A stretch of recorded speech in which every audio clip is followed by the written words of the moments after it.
Why was this ad making me feel anxious? Why did it bother me so much? I see dozens like it every day. It made no sense. I even make some of them. Well, maybe not like this one, but it was just a bad perfume ad, and for whatever reason it made me have an anxiety attack.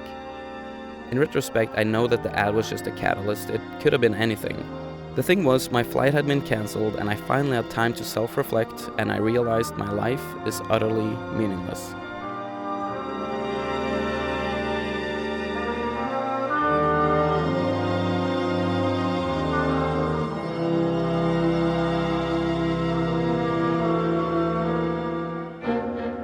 I had been traveling for 6 months, going from one film festival to the other, presenting my debut feature film, staying in Airbnbs which almost been designed by the same creative genius. I grow tired of watching my own film and doing Q&As. This was supposed to be a peak of my life, but I just can't feel it.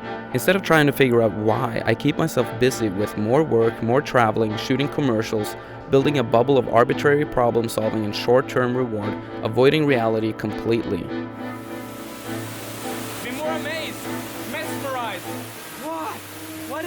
And to make things more difficult, I decide to move to Los Angeles without knowing anyone and hating to drive, just as the city is burning both metaphorically and literally. I immediately get into a car accident, so I walk around feeling lonely in this city built on individualistic ideals. It's hard to connect with people here, so when I first see a familiar face, which happened to be Jeff Goldblum, I want him to comfort me. I call my ex-girlfriend, crying, before she blocks my number. I needed a timeout. I stopped working completely and went off the grid. But I needed a guide. I couldn't do this on my own.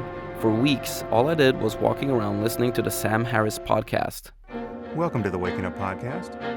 Most people are walking around with a sense that they have a self inside their heads, that there's a subject in the head, a thinker of thoughts, an experiencer of experience. There is what you call an existence bias that we all have, which is we assume that existence is a good thing, that the self, as most people conceive of it, is an illusion.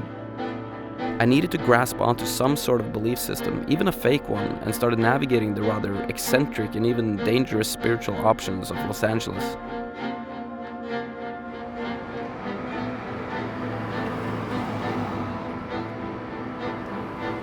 You're not from Los Angeles. No. I can't take photos inside, I'm sorry. Oh, really? Yeah. I can't film this? No. Alright. Maybe this spiritual search was hurting me more than helping me. Maybe ignoring the reality that life really doesn't have a greater meaning will produce more happiness. Maybe I should focus on scaling my career and avoid thinking too much about why. But then, I came across videos of this Taiwanese bodybuilder, meditator, and freethinker named Frank Yang. He was sort of a visual enigma, speaking about consciousness, philosophy, and the human condition.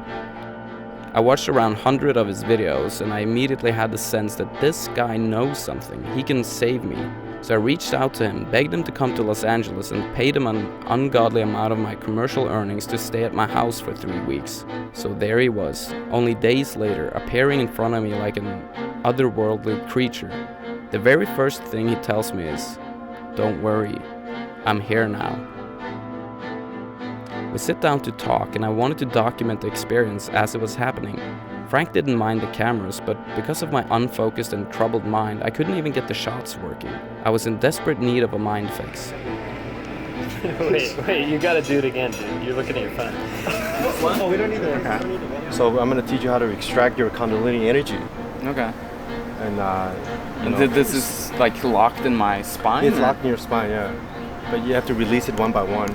There are 7 chakras in your body. The bottom chakra sits at the bottom of your spine. Mm-hmm. That's the sort of the lowest form of energy. It has to do with biological activities. The crown chakra is the last one, which is sort of like over here. Mm-hmm. That's when the energy gets converted to consciousness, and you sort of mentally come.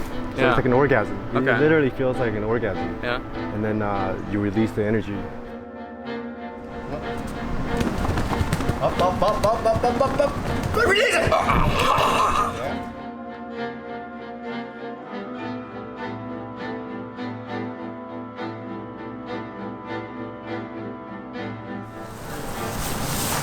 They're dead.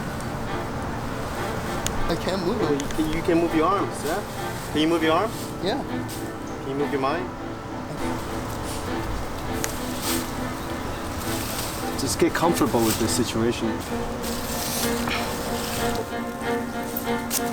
So why do I do it?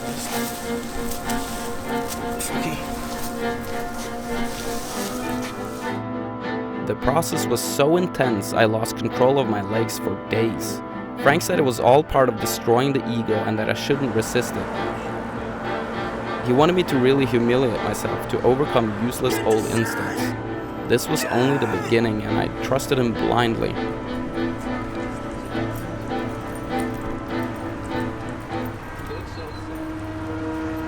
And I want you to close your eyes and observe your thoughts. For your entire life, you've been constructing a person called Chris.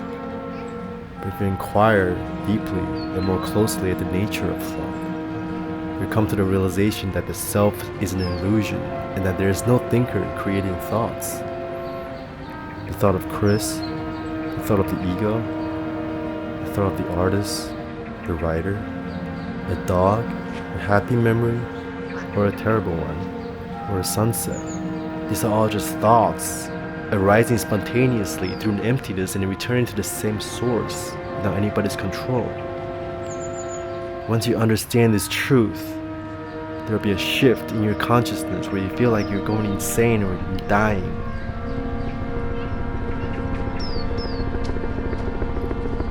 But once you let go of the filter of these identities, you can experience the world more directly, as if you're encountering everything for the very first time.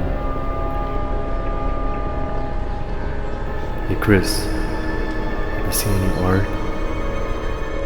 Have you ever had an aesthetic overload?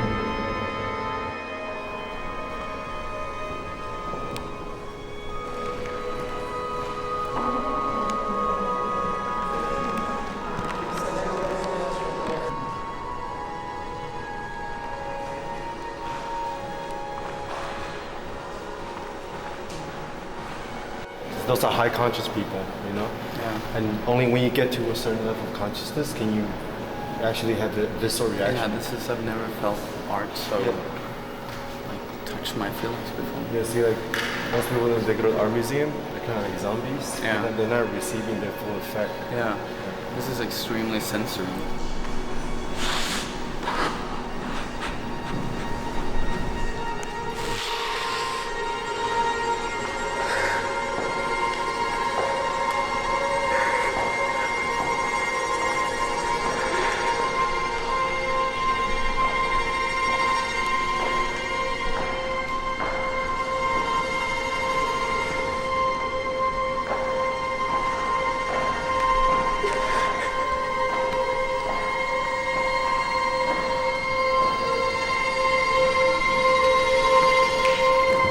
I never got this much sensory sort of overload from just watching art. Aesthetic overload. Because your mind is becoming more aesthetic. I think it's just like my receptors are really tuning in. And I mean, I liked it. It's so powerful. It's so strong. Everything is art. Wow. Thanks, Frank.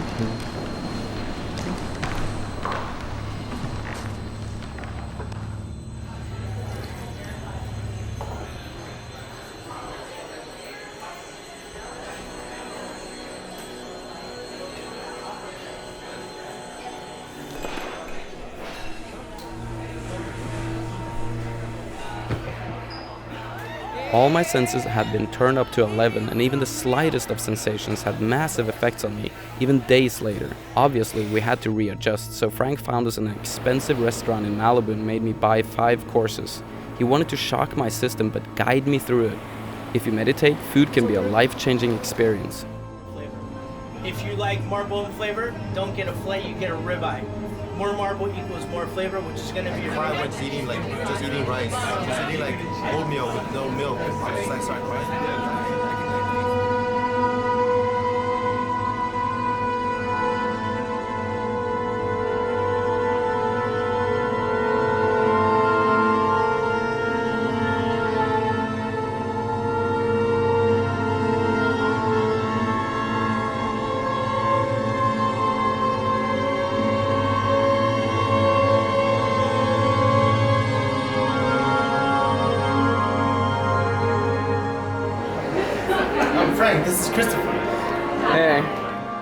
I was getting worried about stronger sensory experiences like sex or love, so Frank wanted to guide me through that too.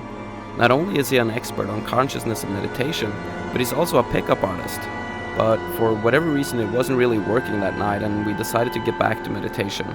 Chris, go deeper. We had longer sessions. Hours turned to days. I was able to dive to even deeper states of the mind, and it triggered these strange phenomena. This was the moment. I felt my ego dying, non-duality. I was Frank, Frank was me, we were all nature. I had reached enlightenment. And Frank took me to his final test.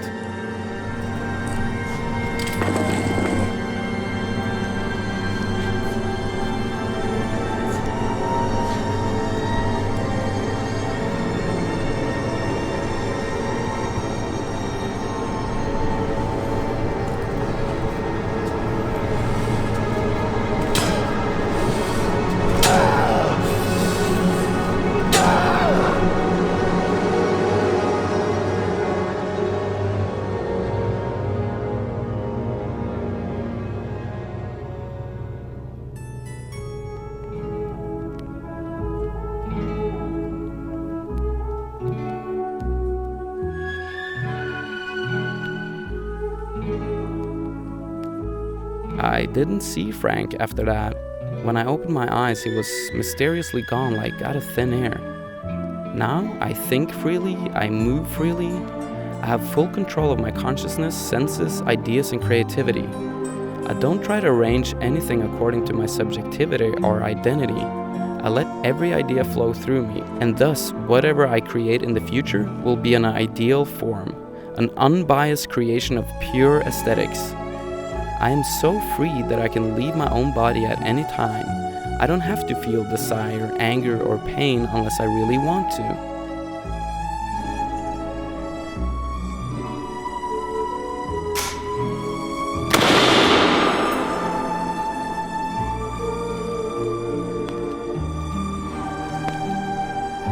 The extreme powers of enlightenment are available to anyone who dares seek it, and I want to help you. That's why I made this film. Please reach out if you're in need. I am here for you.